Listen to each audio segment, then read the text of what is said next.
हा नवीन सकाळ. तर कसं काय म्हणणे बरं ना, सगळं तुमचं पुन्हा एकदा स्वागत आहे अजून एका नवीन व्हिडिओमध्ये. सेटअप दिसते का नाही आपला. फर्स्ट टाईम मी tank bag as a tail bag mount केलेली आहे. काल पूर्ण जुगाड लावला, जे काय माझ्याकडे माउंट्स होते थोडेसे मनोजकडनं घेतले आणि सेटअप केला आहे पूर्ण. आणि एक गोष्ट, मी हे जे बॅग रेस्ट लावलं आहे ते फक्त पिल्यांसाठी नव्हतं, हे ह्याच्यासाठी पण होतं. अजून एक बॅग आपण इथं माउंट करू शकतो. This is very durable and rigid. चलो गणपती बाप्पा मोरया, आपली राईड एक नंबर होऊ द्या. सध्या नेहमीप्रमाणे आपला रिच्युअल आहे, लालबासोबत जेव्हा पण मी राईड करतो आहे काही किलोमीटर्स मी रोड मोडला ठेवतो आहे. एकदा मी हायवेला लागलो की स्पोर्ट्स मोड ऑन. तर आपण पहिला रावेत क्रॉस करूया. रावेत क्रॉस केल्यावर मग स्पोर्ट्स मोड ऑन करता येईल. Wow, so comfortable. मागं जो एक सपोर्ट मिळाला आहे ना बॅकला, दॅट इज अनबिलिव्हेबल. म्हणजे मी इमॅजिन केलं होतं तसंच एक्झॅक्टली झालं आहे. आणि आय होप की जे काही मी मागं माउंट केलं ना ते थोडंसं टिकून राहू दे. आता तो जुगाडमध्ये माउंट केलं आहे मी. इट्स नॉट दॅट की एकदम फिट माउंट केलं आहे, बट यस, जुगाड वर्क्स. आता ट्रिप मीटर मी काल 0ला ठेवलेलं आणि 1 किलोमीटर जाऊन पेट्रोल भरून आलो आहे. सो बघू आता आपण त्याप्रमाणे कॅल्क्युलेशन करू. आज थोडंफार मायलेज पण बघण्यात येईल की सेकंड सर्व्हिसनंतर चांगली मायलेज देते की नाही. लालोबा, आपल्याला द्यायचं चांगलं मायलेज, भरपूर ठिकाणी जायचं आहे. काय करताय तुम्ही? सकाळचे 8:45 वाजत आलेले आहेत आणि आपण ब्युटिफुल अशा रस्त्यावर आहोत. आणि आता थोड्याच वेळात लोणावळा येणार आहे, कारण ह्या लालोबावर लोणावळा कधी येते कळत नाही. एनिवेज पुण्याचं जवळ आहे आणि आपण क्रूज करतो आहे 80 ते 90मध्ये. त्यामध्ये ट्रॅफिक आहे त्यामुळे थोडासा स्पीड कमी ठेवायला लागतो आहे आणि थोडंसं कंट्रोलमध्ये. बाकी ऑल गुड. मला वाटलेलं की यार भरपूर सारे रायडर्स दिसतील, पण लॉंग विकेंड असल्यामुळं मला वाटतं अर्धी पब्लिक गायब आहे पुण्यातून. पण 1-2 दिसले मग अशी जशी गँग दिसे ना. गँग दिसल्यावर जरा भारी वाटते. लवली पावसानंतर बघा काय डोंगर झालाय यार. या रोड्सवरनं मी किती वेळा यायचो. हो, कॉर्नरिंग मारायला आलो बाबावर. मला याला टेकवायची काय भीती नाही, पण खालचं जे ते 400 लिहिलेलं पॅनल आहे ते घासू शकते, त्यामुळे मी जरा कॉन्शियस असतोय. हा कॉन्शियसनेस 1-2 वर्ष राहील बाईकसोबत, की बाईकला एकदम टकाटक ठेवायला. नंतर थोडाफार फरक पडू शकतो. लोणावळा सिटी क्रॉस केलेली आहे आणि काय बघतो काय मी वरती गावा एकदम आलेत. मगाशी चांगलं ऊन होतं, जरा डी विटामिन मिळालं आणि आता हे असं. तरी रस्ता कोरडा बघता असं वाटते की रात्री पण पाऊस झालेला नाही आहे, काल परवा झाला असेल, कारण ओल अजून दिसते. तर माझं एवढंच मत आहे, बाबा क्रॉस करू दे, मला पडू नका. आपल्याकडे रेन कवर नाही आहे, बॅगला घातले पण स्वतःला आपण कुर्बान केले. No rain cover, only jacket. पाणी मग बहुत जगह जाएगा अंदर. अच्छा नाही आहे ना. लोणावळ्यापर्यंत मला अजिबात गर्दी लागली नाही. लोणावळ्यामध्ये आता नॉर्मल सिटी ट्रॅफिक आहे. पुढं पण मी होप करतो की आज सुट्टीचा दिवस असल्यामुळं काय गर्दी लागणार नाही. साथियों, अपने मनपसंद पॉइंट पे रोका जाए. जी महाराज, जी महाराज, जी महाराज. रोकते हैं Maharaj. Okay Maharaj, thank you Maharaj. Maharaj, ये रहा आपका व्यू, देख लो और खुश हो जाओ. Nice right, I love it. जेव्हा अजून मी थोडासा नूब रायडर होतो, इथनं मी न्यूट्रल करायचो, भागते त्या घाटापर्यंत न्यूट्रलच असायची बाईक. चलो मज़े ले लिए, इससे पहले कि बारिश शुरू हो निकलते हैं. क्या बात है, बहुत ही सुंदर नज़ारा. बट यहाँ पे बहुत भीड़ होती हुई, ये भीड़ की वजह से नज़ारे की अम्मा बहन हो गई. चलो जाने दो, अपन भी भीड़ का हिस्सा ही आहे. काही क्षण सुखाचे. आता मला नाश्ता करायचा मूड तरी झालेला आहे. आणि लास्ट टाईम आम्ही जेव्हा कर्जतला राईड केलेली तेव्हा खोपोलीला एक नाश्ता सेंटर होता. काय तुफान पोहे होते राव तिथं. आता जर तो नाश्ता सेंटर अजून अवेलेबल असेल तर तिकडं नाश्ता करण्यात येईल. इंस्टाग्रामवर स्टोरी आणि अपडेट टाकण्यात येईल, तर प्लीज फॉलो करून घ्या तिकडं. नेहमी तिकडून एक्सप्रेस वेनी जाणारा माणूस आज पुन्हा ओल्ड हायवेनी चाललेला आहे. एक्सप्रेस वे नको रे बाबा. 5 किलोमीटरसाठी तिथं सरकारने काहीतरी राडा केला आहे. खूप सारे कॅमेरे बसवलेत असं मी ऐकलं, रील्स बघितलेत. आणि 60च्या वर स्पीड गेला, 61 जरी झाला, 60.5 जरी झाला तरी भाऊ चलन कटते ओव्हर स्पीडिंगचं. अँड व्हॉट द फक, असं थोडीच असते यार. सरकारला टॅक्स कमी पडायला वाटतं. पैसे कमवण्याचे नवीन नवीन मार्ग, बिझनेस प्लॅन्स. सो नको म्हटलं, कारण आपला लालोबा कसं 3ऱ्या गेअरवरच खेचल्यावर 60ला जातोय आणि त्यात उतार आहे, कळणार पण नाही कधी चलन लागले. त्यामुळं आपलं निवांतपैकी या हायवेने जाऊया. आणि आय लव दिस रूट. कारण एक्सप्रेसवे तेव्हाच मी घेत होतो जेव्हा थोडीशी गडबड होती, लवकर मुंबईला जायची घाई होती. आज घाई नाही आहे यार, आज एकदम चिलॅक्स. आपल्या लालोबासोबत मस्त टाईम स्पेंड करायचा आहे, रोडचा आनंद घ्यायचा आहे आणि सगळ्या मेमरीज जाग्या करत जायचं आहे मला. मी तर इनफॅक्ट आता विचार करतो की जाता जाता उल्वेला एक चक्कर मारून जाऊ. तिथं पण एक ब्युटिफुल टाईम मी घालवला आहे. आणि उल्वे आता भयानक डेव्हलप झालं आहे आणि होणार पण आहे, कारण आता तिथं नवी मुंबई इंटरनॅशनल एअरपोर्ट येत आहे. आता असं वाटते भाऊ, उल्वेला एक फ्लॅट घेतला असता तर आत्तापर्यंत चांदी नाही सोनं झालं असतं चालायचं. जे नशिबात नसते ते कधी घडत नाही. ऑल राईट, इथंच होतं ते, त्याचं नाव लक्षात नाही. आता बघूया चालू आहे काय आहे काय आहे काय. जाऊ दे, मला डाऊट होता इकडं ते नाश्ता सेंटर होतं एक, आता ते गायब आहे, नाही आहे इकडं. तर आता माझा थोडासा पोपट झाला आहे. आता खोपोली क्रॉस करून नाश्ता करू, पण मला काय भेटणार ते पण डाऊट आहे. बघूया आता ऑन द वे काय मिळते काय. अशा तऱ्हेने खोपोली निघून पण गेलं आणि पूर्णपणे पुढं आलो आहे मी. आता थोड्या वेळात पनवेलच येईल आणि मी काहीच खाल्लं नाही. असंच होते माझ्यासोबत, तुमच्यासोबत पण असं होतं काय? पुढं पुढं पुढं जाऊया बघूया म्हणत चायला पाक आपण डेस्टिनेशनपर्यंतच पोहोचतो आहे, पण खाणं काय होत नाही. तर मंडळी, जस्ट एक छोटीशी गोष्ट तुमच्याशी शेअर करावं म्हणून करतो आहे. काल माझी ऑलमोस्ट सगळी तयारी झालेली राईडची, मूड एकदम फ्रेश होता आणि काल ऑफिसमध्ये गरबा होता. गरबा खेळून आल्यावर तो एक मूड वेगळा होता. पण मग नंतर प्रतिमाचा मेसेज आला, अर्जंट आहे कॉल कर. कॉल केला, घरी आलो आणि घरी आल्यावर असं कळलं की यार निहिराला डोळे आलेत, म्हणजे डोळ्याचं इन्फेक्शन झालेलं आहे आणि घाण येते सारखी, डोळे सुजलेत. ते बघून जो माझा मूड एकदम डाऊन शिफ्ट झाला, बापरे. म्हणजे पाक 6व्या गेअरवरनं पहिला गेअर डायरेक्ट पडला, मधले गेअरच नाही. आणि एवढं वाईट वाटलं. आता एक मुलीचा बाप म्हणून ते असेल किंवा आय डोंट नो काय, मला एकदम ते हिट झालं आणि मला असं झालं की यार उद्याचे सगळे प्लॅन कॅन्सल करू आणि हिच्यासोबत राहू. आणि ही 1 ऑफ द 1000 गोष्ट सांगतो मी तुम्हाला. असं आधी पण झालेलं आहे. काहीतरी मी ठरवतो आहे, म्हणजे चॅनलबद्दल म्हणा किंवा काहीतरी क्रिएटिव्ह करायचं ठरवतो आहे, कुठं जायचं ठरवतो आहे, काय ना काय घडतं माझ्यासोबत आणि माझा मूडच निघून जातो आहे मग. आणि मग मूड गेला की ती क्रिएटिव्हिटी, ते बोलणं, ते तुमच्याशी जो काय मी संवाद साधतो आहे ते येत नाही, म्हणजे असं मनापासून येत नाही. तर मी प्रतिमाशी बोललो, डॉक्टरला वगैरे दाखवणं सगळं झालं आणि ते क्युरेबल होतं, नॉर्मल इन्फेक्शन होतं. मग मी म्हटलं हिंमत केली आणि प्रतिमाचं पण जरासं मूड ऑफ होता, तरी तिने म्हटलं की बाई तू जा आणि कर, तू जे काय सगळं आता प्री प्लॅन्ड आहे ते कॅन्सल नको करू, कर. पुढे सगळ्यांना सांगून ठेवलेल्या असतात गोष्टी जिथं मी आता जाणार आहे. तर मग हिंमत करून मी निघालो, फ्रेश मूड, थोडासा विचार बाजूला ठेवून बोललो तुमच्याशी आत्तापर्यंत. पण एक मूड स्विंग असतोय, तो खूप हँडल करावा लागतो आहे. कारण तुम्हाला प्रेझेंट करताना मी ऑलवेज पॉझिटिव्ह राहण्याचा प्रयत्न करतो, पण ह्या काही अशा इमोशनल गोष्टी आहेत त्या थोडासा माझा मूड थोडासा पुल बॅक करतात. पण मी ह्याच गोष्टीबद्दल, मी स्नेहा म्हणून इंस्टाग्रामवर जर तुम्ही फॉलो करत असाल, स्नेहासोबत मी खूप आधीपासून कॉन्टॅक्टमध्ये आहे आणि तिच्याशी पण हाच विषयावर मी बोललो की काही गोष्टी माइंडला कंट्रोल करतात. तिचं एक वाक्य मला खूप पटलं आणि मी ते स्वतःला मुद्दाम हिट करून घेतलं की तेच तर करायचं नाही आहे तुला. म्हणजे गोष्टी तुझ्या आजूबाजूला घडतात त्या माइंडला हिट करून देऊ नको. ठीक आहे, त्या गोष्टी सुधारायसाठी आपण ॲक्ट करूया, पण त्या गोष्टी एकदम माइंडवर घेऊ नको. मग तुझं जे करंट चाललं आहे, म्हणजे तुझा जो वर्तमान आहे तो खराब होईल. सो आज फॉर्च्युनेटली 2 तारीख आहे, दसरा आहे, सगळ्यांना सुट्टी आहे, घरी सगळे आहेत, प्रतिमा आहे आणि बरेच रिलेटिव्ह आहेत आजूबाजूला जे तिची काळजी घेतील. सो मी थोडंसं मनावर दगड ठेवून आलो आहे. माझं ऑलमोस्ट 80% लक्ष तिकडं आहे. Still I am concentrating on my journey. आता जे काय पुढं 3 दिवसात मुंबईमध्ये होणार आहे त्याच्यावर. पण आता आहे यार, मुलीचा बाप आहे, काय सांगू. मंडळीज, 1 तास 40 मिनटात आपण आलेलो आहे पनवेलला. आता JNPT ह्या बायपासने डायरेक्ट बाहेर पडायचं आणि मॅपवर दाखवते की ठाण्याला जायला अजून 1 तास 7 मिनटं आहेत. आता मी यार ऐरोली मार्गे जातो यार, ते मुंब्रा बिमरा मला काय पटणार नाही आणि मला एवढं काय माहीत पण नाही. त्यामुळं आता वहाळ उळवे त्या मार्गी. अरे भाऊ सिलेक्ट हो की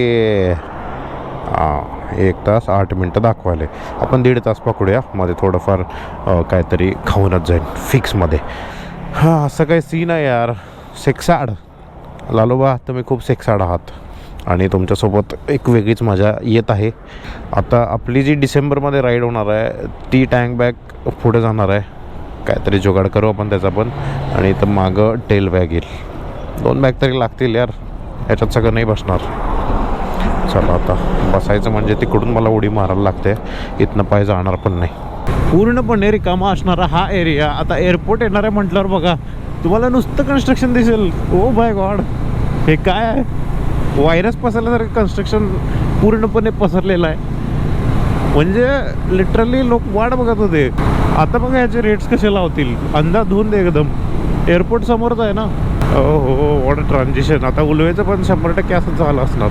तिथं ऑलरेडी मी 2-3 वर्षापूर्वी आलेलो भरलेलं. आता काय असेल ते आत्ता मला केल्यावरच कळेल. थोडंसं मी प्रयत्न करतो दाखवायचा, पण त्या साईडला त्या डायरेक्शनला बघा थोडीशी अशी इमारत वगैरे दिसते. That is Navi Mumbai international airport. आता इथं तुम्ही बोर्डवर पण बघू शकता, वे दाखवला आहे कीप लेफ्ट. सर मग मला वाटते की थोडंसं ऑपरेशनल वगैरे होईल तेव्हा अजून सोयीस्कर होईल. कारण आता इथं मेट्रो पण येणार आहे, इथं ऑलरेडी एक लोकल आहे.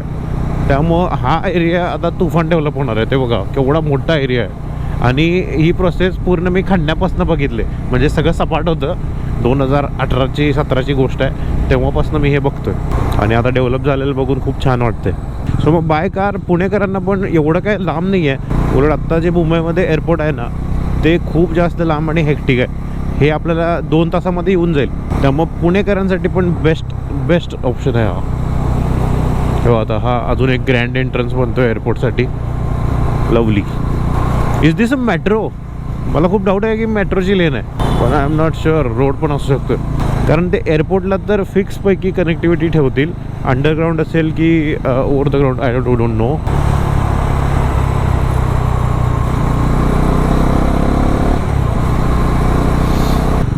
All right.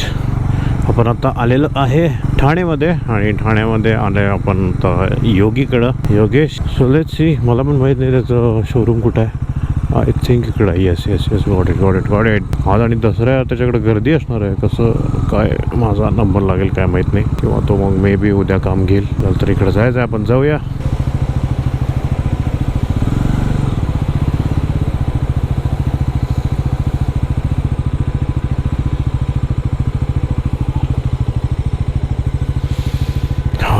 ह्या एरियामध्ये मी आधी पण आलेलो. आमच्या क्रिकेटच्या टुर्नामेंट होत्या तेव्हा. सो हा नोन आहे एरिया माझ्यासाठी. एनिवेज चलो, मस्त टाईममध्ये पोचलेलो आहे. पण मला वाटतं 3 तासामध्ये पोचलो असेल मी. चलो, it's time to meet him. Oh God, here goes. I lost all feeling from my head to my toes. You said some shit that I can't let go, so just stay tuned for the rest of the show. So have you ever felt betrayed? Switches how you see things. Realize something needs change. 'Cause I know you got me f***ed up. Let me show you what's up. 'Cause enough is enough. I'll take a face full of pavement just to make a statement. I know there's no turning back. Oh God, सर मंडळीच अशी काय story होती आपली लालोबाच्या PPFची. And I am so sorry for my voice. मुंबईमध्ये येऊन 2-3 दिवस झालेले आहेत. सकाळी पूर्ण ऊन आणि संध्याकाळी पूर्ण पाऊस आणि त्यात दमट वातावरण सगळं मिळून माझ्या घशाची आम्हा झाली आहे. तिला फिगरिंग आउट की का झालंय, पण झालंय आता. So please adjust and bear with my voice. मी आता वाशी नवी मुंबईमध्ये आणि आता आवरतोय, आणि इथून आता जायचं मला पुण्याला परत. मला वाटतं 3-3.5 वर्षापूर्वी मी टियागोची आपल्या हिरकणीची सिरॅमिक कोटिंग केली होती योगीकडनं. आणि त्याचा एक्सपिरियन्स माझ्यासाठी खूप वर्थ होता. त्याचं काम डिटेलिंग इज व्हेरी जेन्युअन आणि तो पूर्ण स्वतःचं लक्ष घालून ते सगळ्या गोष्टी करतो. So cheers to him and his team. लालोबाचं पण PPF कडक झालेला आहे. आता त्या प्रोसेसमध्ये तो पल्सरचा एक लोगो काढलाय, पुन्हा लावू शकतो. पण मी विचार करतोय की गरज नाही आहे तशी.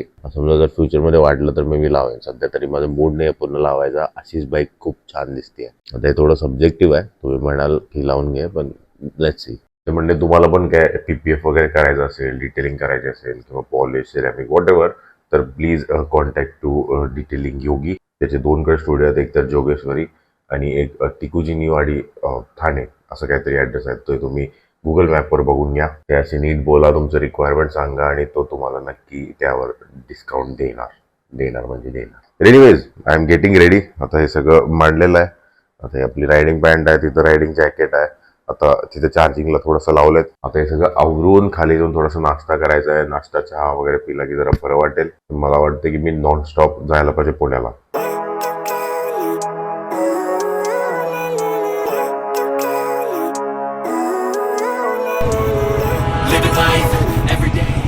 तर मंडळी is all set. Tank bag as a tail bag तर सेक्सी माउंट झालं आहे, त्यात काहीच डाऊट नाही. शॉर्ट राईडला ही tank bag as a tail मी यूज करू शकतो. फक्त याच्यात असं आहे की याच्यात पाय टाकून बसता येत नाही. इथं प्रॉपर मला उभा राहावं लागते, पुढचा ब्रेक लावून आणि थोडंसं ॲडजस्टमेंटनी बसून टाकायचं असं. हां चलो गाईज, जरा आता ट्रिप मीटर सेट करूया आपण. बी ठीक आहे, बी टोटलला राहू दे, हे आपण रिसेट करूया. आता टोटल किलोमीटर झालेत आपले 183. चलो first thing first, Ganpati Bappa Morya, आमची राईड एक नंबर होऊ द्या. फ्युल ब्रेक लगेच घ्यायला लागेल कारण showing very low fuel. It was a good stay in this hotel. थोडंसं एक्सपेन्सिव्ह आहे पण फाईन यार. आता मला एमर्जन्सी होती, त्यात काय मला सुचलं नाही. जे सुचलं त्यात मी घेतलं. आता एक वाशीला चक्कर मारूया कारण इच्छा खूप आहे. अशा ठिकाणीच नाश्ता करायचा आहे यार, पण हे सगळे गेअर्स घालून ना भयानक उकडेल. त्यामुळं मी आता हॉटेलमध्येच करेन. तर माझी इच्छा तर आहे असं साध्या गाड्यावर वगैरे करायची, पण कांट हेल्प. अरे ते मागे एक फ्युएल पंप आहे. मी विचार करतो की तिथे पेट्रोल भरूनच मग पुढे जाऊ. That's a good idea. आता पुढनं लेफ्ट घेऊया. चलो डन विथ द फ्युएलिंग. इथं मला आजूबाजूला सेलचं पेट्रोल पंप कुठंच नाही मिळालं, तर तिथे एक चांगला कॅशबॅक मिळतो प्लस डिस्काउंट मिळतो भीम UPI तर तुम्ही पेमेंट केलात तर. पण एनिवेज आता यार फुल टँक केलेला आहे. याचा टँक खूप छोटा आहे यार, मला काय तर झोल वाटतोय. एनिवेज मी चेक करेन पुन्हा कधीतरी. हां तर मला काय सांगायचं होतं, तर आता भावाने टाकला 599.50 आणि म्हणतोय की 600 रुपये करा. म्हटलं 600 रुपये काय करू यार, अब जितना दिया है तूने मशीन पे मारा होता तो उतना ही आता राईट. पण तो म्हणतो मॅन्युअल करा. मग मी म्हटलं मॅन्युअल करायचं असेल तर मग मी जेवढं आहे तेवढं देणार, 599.50 देणार. 50 पैसे एक्स्ट्रा का मारायला पावा. ते असं असते, तुम्ही ठामपणे जे तुम्हाला पे करायचं आहे जे तुम्हाला दिसते त्याच्याशीच ठाम राहा. त्यांचं काय ऐकू नका, हे लई झोलर असतात. तर खूप दिवसांनी मी HPचं पेट्रोल टाकलं आहे. शेलचा एक्सपिरियन्स माझा चांगला आहे तर ठीक आहे यार. आता मला वाटतं 500 रुपयात निवांत जाईल. आता चांगली मायलेज देते. हायवेला ऑलमोस्ट 35पर्यंत देते एकदम डोळे झाकून. With this power I am very much satisfied with the mileage हायवेसाठी. तर आता झालं काय, वाशीमध्ये थोडासा टाईम स्पेंड केला आपण. 5-10 मिनटं वाईफ घेतली जिथं कुठं मी राहत होतो तिथं. आणि आता सरळ म्हटलं जाऊ पाम बीच रोडवर. वाशीच्या इथनं पण लेफ्ट मारून जाऊ शकत होतो, पण म्हटलं पाम बीच पकडू. पाम बीच ओळखतोय की नाही, बऱ्याचशा ऑटोमोबाईल इंडस्ट्रीज टेस्ट करतात इथं. इवन इन्फ्लुएन्सर, हे कसं मी विसरू शकतो आहे. बरेचसे इन्फ्लुएन्सर ऑटोकार म्हणा, फास्ट बीम, मोटर ऑक्टेन, आपले फैजल भाऊ इथंच गाडी पळवत असतात. बरेचसे शूट होतात इथं गाड्यांचे. परतीचा प्रवास आणि पुन्हा JNPT रोडवर आम्ही येऊन ठेपलेलो आहे साहेब. तर उलवेला जायचा प्लॅन होता पण माझा मित्र नव्हता, तो गेलेला बाहेर. आणि माझा ॲक्च्युली प्लॅन तिकडं नाश्त्याचा होता त्याच्यासोबत करायचा, पण आता मग तो नाही आहे तर मग एवढ्या आज जाऊन काय उपयोग नाही. आणि बायकोचा कॉल आला आणि काय म्हणतात, असतोय का नाही घरचा रस्ता. हां मग म्हटलं ठीक आहे यार, निघालोय, येतोय. तर बायकोने बोलवले, म्हटलं टराट सुटायला लागणार. What a beautiful weather. हवामानाने चांगलीच साथ दिली आहे भाई. नशिबाने पाऊस पडला नाही येताना पण आणि आता रिटर्न जर्नीमध्ये पण पडायला नको. येताना पण पडलेला नाही आहे आणि आता रिटर्न जर्नीमध्ये पण मी आशा करतो की भाई पाऊस प्लीज मेहरबान. यार लालोबावर आपला 80 ते 90 स्पीड एकदम स्मूथ जातो यार. इथे क्रूज कंट्रोल पाहिजे होतं, मस्त ते क्लिक केलं की बास. हाताला पण तेवढीच विश्रांती, पण इथं जरा थांबायला लागते. पण ह्याची मूड आहे ना एवढी जास्त घट्ट नाही आहे. जर कुठल्या बाईक्स मी बघितलं खूप जास्त टाईट असते, हात दुखायला लागतो. स्पेशली रॉयल एनफिल्डच्या गाड्या. हिमालयन सोडली तर आय थिंक मेटिओर पण असेल.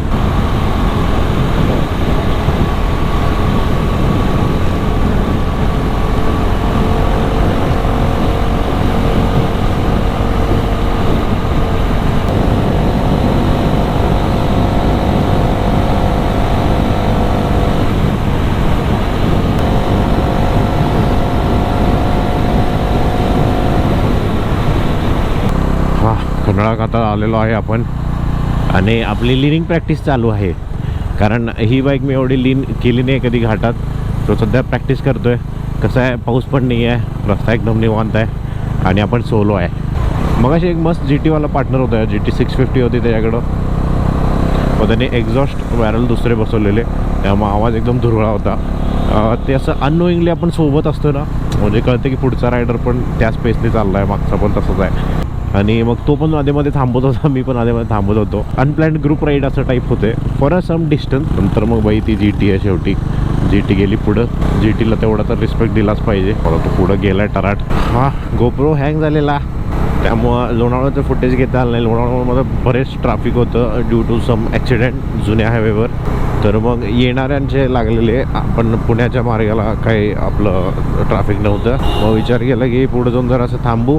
मग निहिराला थोडीशी चिक्की वगैरे घेतले. तसं तिला गोड आवडत नाही जास्त, पण आता थोडीशी सवय करायला लागणार तिला पण, कारण ती खूपच तिखटप्रेमी आहे तिच्या मम्मीसारखी. गोड थोडंफारच सिलेक्टिव्ह खाते. तर आता तिला चिक्की घेतली आहे, फज घेतलं आहे. थोडं का होईना सुरुवात करतो म्हणतोय, पण जास्त गोड पण चांगलं नाही बाळांना. बघू, पण ठीक आहे यार, असं म्हणाल नको पप्पा तुम्ही काय आणलंच नाहीत. आणि हे गेम सेन्स तर काय घेऊन उपयोग नाही, ते तसं काय खेळत नाही. ते एक दिवसाचं नाटक असते फक्त, दुसऱ्या दिवशी तोडून मोडून टाकतात. आणि तसं आता माझ्या टँक बॅगमध्ये एवढी जागा पण नाही की मी काहीतरी मोठं खेळणं वगैरे घेऊन जाऊ.